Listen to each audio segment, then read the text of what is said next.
Every place in the world sounds unique. These soundscapes tell us a story about that place. They tell us the ways in which global warming is beginning to change the natural soundscape.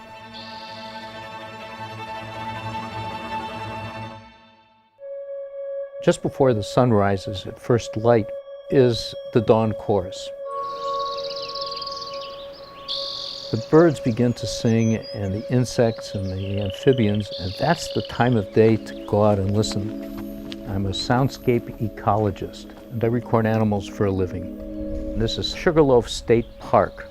Every spring, I can probably be found there once a week, recording in the same spot, using the same kind of equipment, so that I can repeat these recordings over and over again and compare them.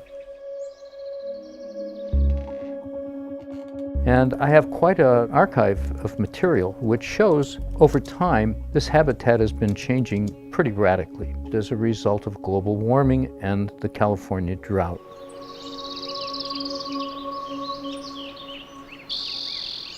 The first recording, made in 2004, shows a very robust habitat with a signature of a stream.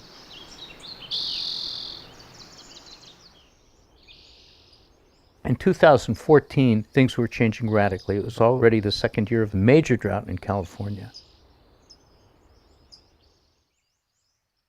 And in 2015, we had what I call a silent spring. Over 50% of my collection comes from habitats that are so radically altered, they're either altogether silent or can no longer be heard in their original form. Here's an example from Costa Rica.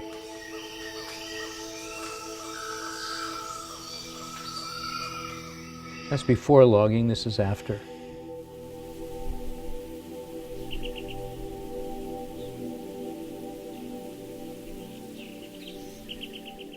Same spot. This is a coral reef, Vanuatu in Fiji. Part of it is dying and part of it is still living. Here's what the living part sounds like.